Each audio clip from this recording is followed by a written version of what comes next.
Hi, I'm Mr. Eric Tang. In this lessons, we'll do some revisions and discussions on the if-else control. We'll also learn the new else-if keywords in the selection control. I also want to help you to practice computational thinking by examples. First, let's do some revisions on the if-else control. When using if-else, you design your programs to have two possible outcomes, depending on the result of the conditions in the if statement. Either the statement in the if block or the else block will be executed, but not both. For example, if the condition here is true, the if block or the yes path will be executed, but the else block and the no path will be skipped. On the other hand, if the condition is false, the else block or the no path will be executed, but the if block or the yes path will be skipped. Okay, now let's do some mind sports in computational thinking. For this code segment, if the output is fail, what can you say about the value of the score?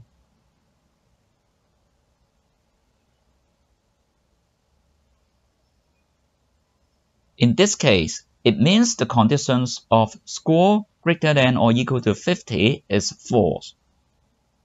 It means that score is not greater than or equals to 50. Equivalently, it means score is less than 50. My next question is that, can we write our program in this way? Pause your video and think about it.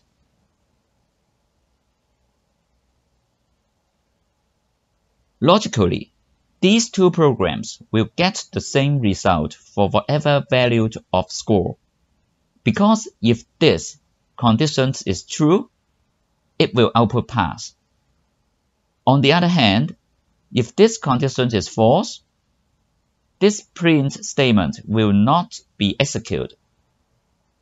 And it implies that score less than 50.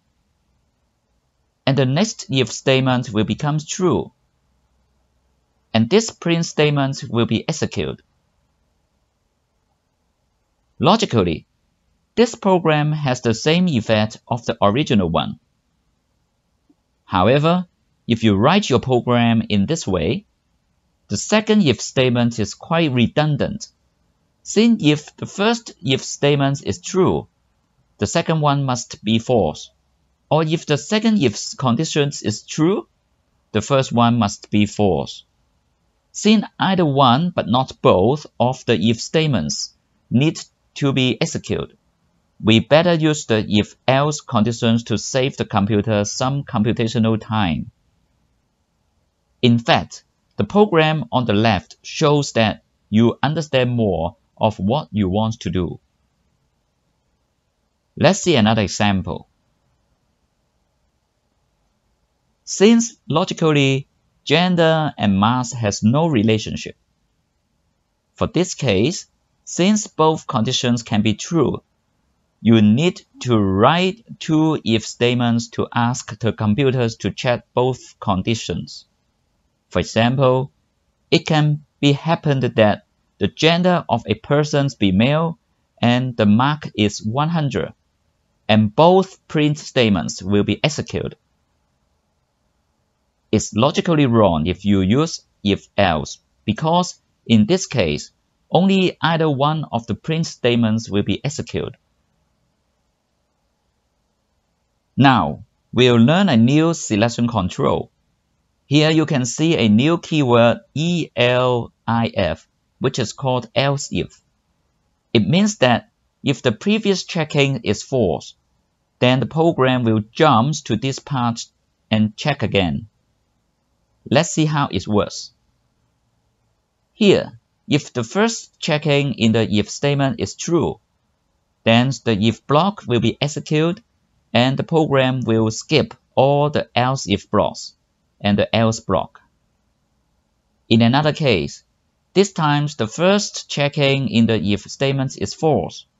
Then the program will jump to the first else if statement and check another condition again. If this time the answer is true, then the statements in the first else if block will be executed, and the program will skip all the other else if blocks and the else block. You can add any number of else if blocks as you like, and the program will first check the if statement. If it is false, then the next else if block will be checked. If it is false again, it will jump to the next else if block, and the process is repeated. And if the checking keep on returning false, finally you can add an else block at the end, and when the program sees the else block, it knows that all the checking above are false, and there is no need to check anymore, and the statements in the else block will be executed, and the program will continue to run after the else block. Great! Let's see one example using else if. In this program segment, if the value of the score is greater than or equal to 90, it will print out excellent. If not, it means that it will go to the else if part, and this implies that the score is less than 90. If the score this time is greater than or equal to 70, it will output good. It means that if the score is in the range of 70 to less than 90, it will output good. If not, it means that it will go to the next else if part, and this implies that the score is less than 70. If the score this time is greater than or equal to 50, it will output no complaint. It means that if the score is in the range of 50 to less than 70, it will output no complaint. If not, it means that it will go to the last else part, and this implies that the score is less than 50. For the else part, it is the last part in the selections, and no checking is needed, and it will output fail. It means that if the score is less than 50, it will output fail. I want you to note that the order of the checking is very important. If the order of checking is not correct, the logic of the program will be wrong. Think about if the score is 100, and you can see the first if statement will become true because 100 is greater than 70, and it will output good. Although the second else if checking is also true, as 100 is greater than 90, the program will skip all the else if and else. But in fact, you know that in our program design, we actually want to output excellent if the score is 100.